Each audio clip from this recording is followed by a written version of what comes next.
Tactics కూడా ఈ సందేహాలు పెంచుతున్నాయి. మరొక అంశం sir, Jagan tour war. So no చెప్పిన పోలీసులు, ఇంటెలిజెన్స్ రిపోర్ట్ సంచలనం. ఇప్పుడు జగన్ టూర్ బార్ వార్ అని ఇంకది ఆయన టూర్ అంటే అది ఒక వార్ లాగా తయారవుతుంది. అది సత్తెనపల్లి మంది మార్బలం దీనంతా ఈయన మంది మార్బలం ఒకటి. ముందు బయలుదేరడానికి ముందే పోలీసులు 1-4 సార్లు ప్రకటనలు చేయడం మామూలుగా. ప్రతిపక్ష హోదా విషయం పక్కన పెడితే ప్రతిపక్ష నాయకుడు మాజీ ముఖ్యమంత్రి పర్యటనలకు వెళ్ళడం ఇవన్నీ చేయడం సర్వసాధారణమే. తెలుగుదేశం వాళ్ళు అధికారంలో ఉన్నప్పుడు కూడా చంద్రబాబును ముఖ్యంగా రాత్రి ఇన్ని గంటల తర్వాత వెళ్ళకూడదు, ఇంతమంది ఇట్లాంటివి ఉండేవి. కానీ ఇప్పుడు ఉద్రిక్తత పెరిగింది అనేటటువంటి దాంతోనూ, రెండవది మేము రక్షణ కల్పించలేమనే పేరుతో అసలు ఒక విధంగా నిరుత్సాహపరిచే ఒక ధోరణి అయితే కనిపిస్తుంది. ఇప్పుడు నర్సీపట్నంలో దాన్ని చూడడానికి ఆయన వెళ్తారు అని అన్న తర్వాత మెడికల్ కాలేజీని మొదటేమో కాలేజీ ఉందా లేదా దీని మీద చాలా దుమారం అయింది. అది అయిన తర్వాత అక్కడ ఉన్న పోలీసు అధికారులు ప్రకటన చేస్తూ ఉన్నారు, 65,000 మంది దాకా వచ్చే అవకాశం ఉంది, ఇక్కడిక్కడ ఇలా కలుస్తారంటున్నారు.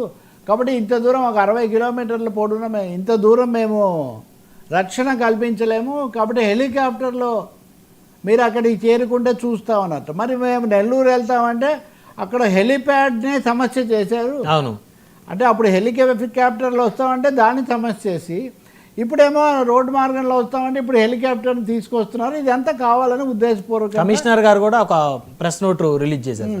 తమిళనాడులో జరిగినటువంటి కరూరు తొక్కిసలాటను దృష్టిలో పెట్టుకొని సో ఇప్పుడు జగన్మోహన్ రెడ్డి పర్యటనకి చాలా జాగ్రత్తగా ఆచితూచి ముందుకెళ్లాల్సిన అవసరం ఉంది. సో జగన్ కాన్వాయ్కి అనుమతి లేదని స్పష్టం చేశారు. సార్, భద్రతలు ఎవరు కాదన్నారు, వాటి మధ్యలో ఎలా చేసుకొనివ్వాలి అన్నది తప్ప ఎవరినైనా అంతకుముందు కూడా లోకేష్కో లేకపోతే చంద్రబాబుకో ఇవ్వకపోతే సరైనది కాదని అన్నారు కదా. కానీ జగన్ దీనికి వచ్చేసరికి మొన్న సంగయ్య ఆయన చనిపోయిన ఘటన నుండి అంతకుముందు జరిగినవి ఏది మదనపల్లి దగ్గర ఆ మామిడి రైతుల కోసం వెళ్ళి ప్రతిసారి ఒక విధమైన అసహనం అయితే కనిపిస్తుంది. అంటే ఆయన వచ్చి దాడి చేస్తారు, ఇదంతా ఎందుకని. దీనికి తగినట్టే వైసీపీ వాళ్ళు వరుసగా ఒక మాజీ మంత్రి అయితే అసలు హెలికాప్టర్లో రమ్మంటే వెనుక కుట్ర చాలా ఉంది అని కూడా ఒక పెద్ద మాట. హెలికాప్టర్ ఉన్న పరిస్థితుల్లో కాబట్టి ఈ వాతావరణం సరికాదు. కానీ శాంతి భద్రతలకు తగిన జాగ్రత్తలు తీసుకుంటూ రానివ్వడము, సమస్యలు తెలుసుకొనివ్వడం అవసరం. రెండవది వాళ్ళు ప్రకటించారు, ఒకవేళ మీరు చెప్పిన రెండో రూట్ ఆల్టర్నేట్ రూట్లో దాంట్లోనే వస్తాము, దూరం అయినా మాకేం పర్వాలేదు అనే మాట కూడా చెప్పారు. కాబట్టి ఐ థింక్ జరుగుతుంది.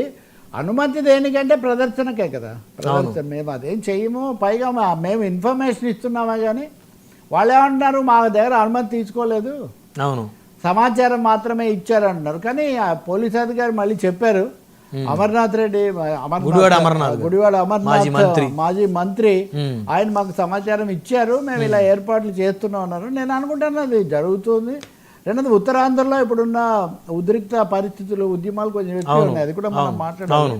సో ఈ నేపథ్యంలో జగన్ పర్యటన ఇంకో కొత్త నెక్స్ట్ చాప్టర్ నిన్న మనం అనుకున్నట్టుగా వాళ్ళ ఆలోచనల్లో కూడా ఉంది. నిన్న ఆయన ఇవన్నీ చాలా స్పష్టంగా ఒక్కో చోట ఒక అంశం మీద కేంద్రీకరించాలి. ఇక్కడ ముఖ్యంగా మెడికల్ కాలేజీలు, పీపీపీలు దీని మీద పెట్టి 1 కోటి సంతకాలు కూడా సేకరించాలని కూడా గవర్నర్ గారికి పంపాలి. అలాగే మద్యం కుంభకోణం దాంట్లో కూడా తలకిందులు అయిపోవటం, వాళ్ళు పట్టుబడ్డము, మీరు మా మీదకి ఎలా మరుస్తారు మీరు దొరికితే అని అంటున్నారు. కాబట్టి కొంచెం దూకుడుగా వెళ్ళటమే జరుగుతుంది. రెండోది పోలీసులు కనుక ఆపితే దాన్ని ఇంకా ఉద్రిక్తత పెరిగి ఇంకా కొంచెం ఎక్కువ టెన్షన్ పెరగడానికే దారితీయచ్చు.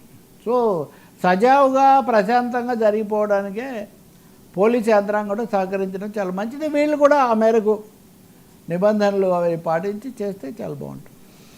మరొక అంశం సార్, ఉత్తరాంధ్ర ఉద్యమ హోరు, టీడీపీ కార్పొరేటర్లు చేరిక.